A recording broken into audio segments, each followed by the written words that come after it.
Hello, ഇന്നത്തെ കഥയിലേക്ക് എല്ലാവർക്കും സ്വാഗതം. ഷാരിയുടെ വീട്ടിലേക്ക് നേരെ കയറി വരികയാണ് താര. അതായത് സരയുവിനുള്ള ഓണക്കോടിയായിട്ടാണ് വന്നിരിക്കുന്നത്. ആ സമയത്ത് ഷാരി അവളോട് തട്ടിക്കയറുന്നുണ്ടായിരുന്നു. എൻ്റെ മോൾക്ക് വേണ്ടുന്ന ഓണക്കോടിയൊക്കെ ഞാൻ വാങ്ങിക്കൊടുത്തിട്ടുണ്ട്, നീ നിൻ്റെ പാട് നോക്കി പോടി.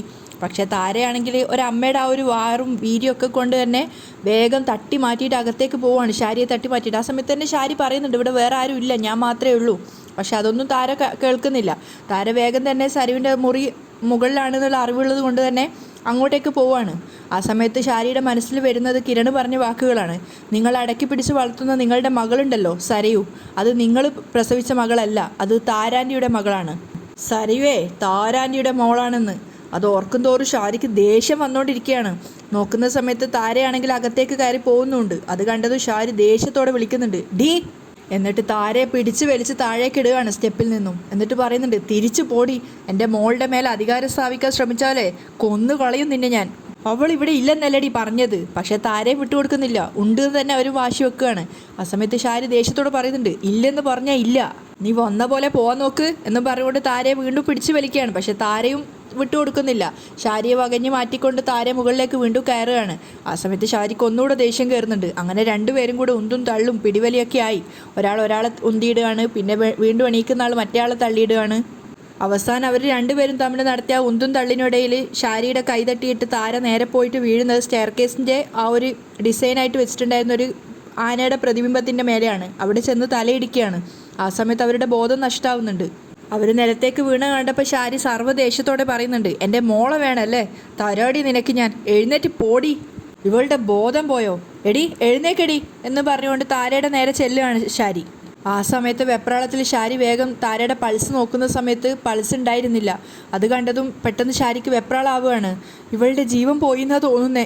താരേനെ കുറേ വിളിച്ചുണർത്താൻ ശ്രമിച്ചു നോക്കുന്നുണ്ട് ഷാരി, പക്ഷെ താര ഉണരുന്നില്ല. ആ സമയത്താണ് പെട്ടെന്ന് ഷാരി പോയിട്ട് വാതിലടക്കുന്നത്. വീണ്ടും പോയി താരെ ഒരുപാട് തവണ വിളിച്ചുണർത്താൻ ശ്രമിക്കുകയാണ്. അതിനുശേഷം അവരിങ്ങനെ സ്വയം പിറുപിറുക്കുന്നുണ്ട്. ഇവളെ സ്നേഹിക്കുന്നവരൊക്കെ ഇത് അറിഞ്ഞു കഴിഞ്ഞാൽ എല്ലാം ഇന്നത്തോടെ തീരും. എന്ത് ചെയ്യും എൻ്റെ ഈശ്വര, എടി എഴുന്നേക്കടി. കുറേ വിളിച്ചു നോക്കുന്നുണ്ട്, പക്ഷെ താരക്ക് ഒരനക്കവും ഇല്ല. അവരെ കൂടെ വിളിക്കുകയാണെങ്കിലും ആ സമയത്ത് ഷാരി ചിന്തിക്കുന്നുണ്ട്, ഇവൾ മരിക്കണേ എന്ന് ഞാൻ ആഗ്രഹിച്ചിട്ടുണ്ട്, പക്ഷേ അത് എൻ്റെ കൈകൊണ്ടായതുകൊണ്ടാണ് അതൊരു ദുരന്തമായത്.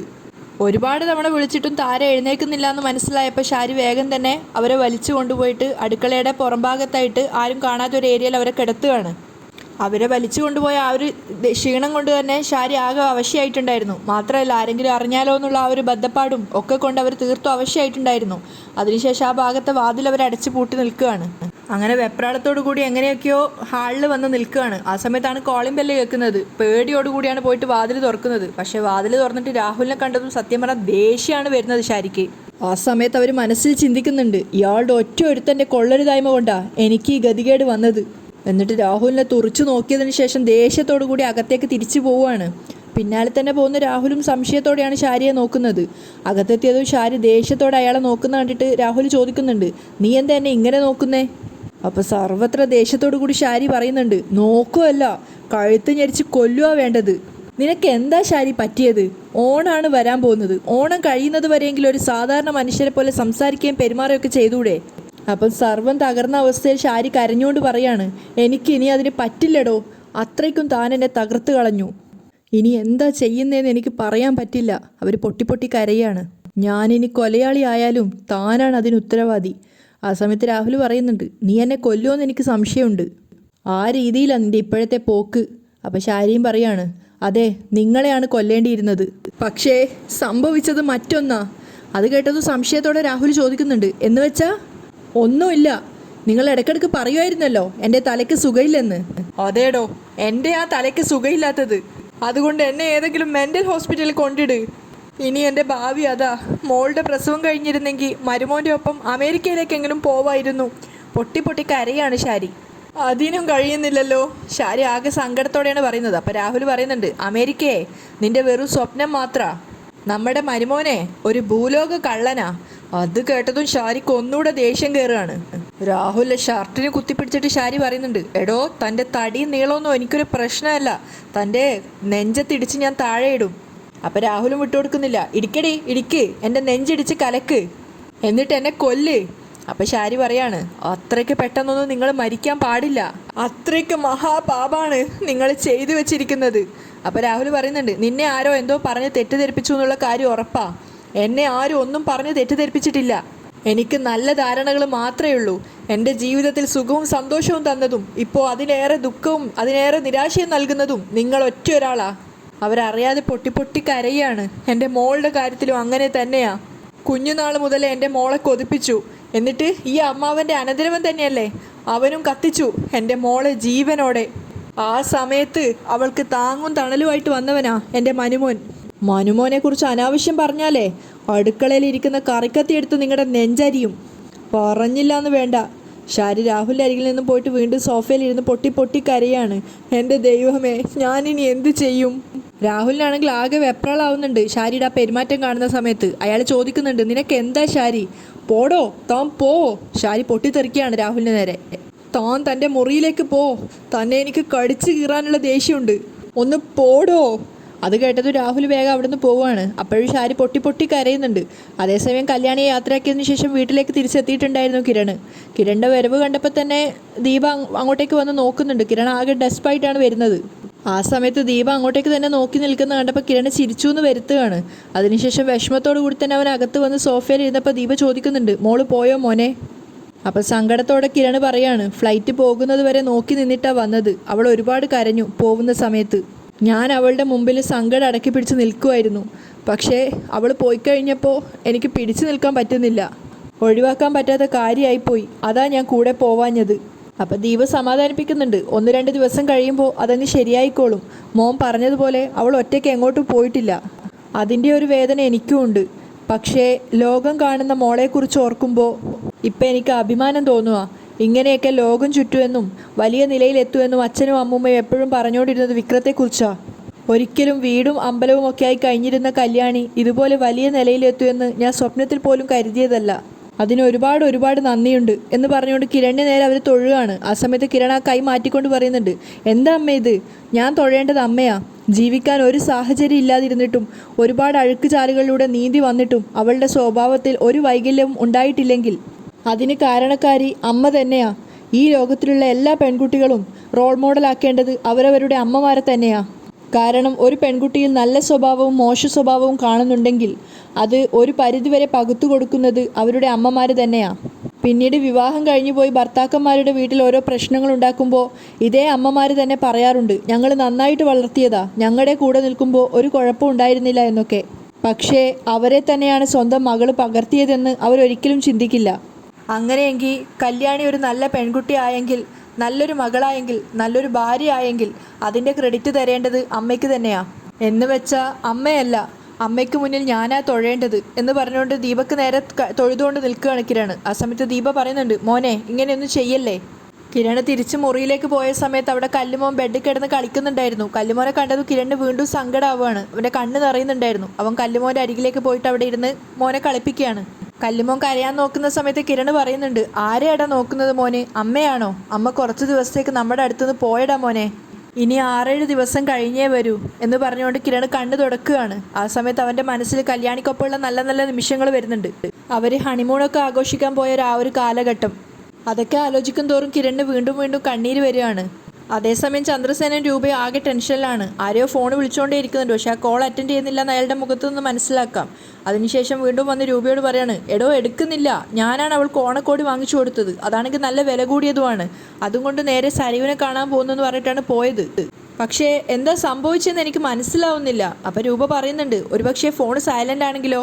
പക്ഷേ ഇന്നേ വരെ അവൾ ഫോൺ സൈലൻ്റ് ആക്കിയിട്ടില്ല. നമ്മൾ വിളിച്ചാൽ സംസാരിക്കാൻ പറ്റിയില്ലെങ്കിലും അറ്റൻഡ് ചെയ്ത് ചെവിയിൽ വെക്കുകയാണ്. അതിന് മറുപടിയായിട്ട് മെസ്സേജും അയക്കും.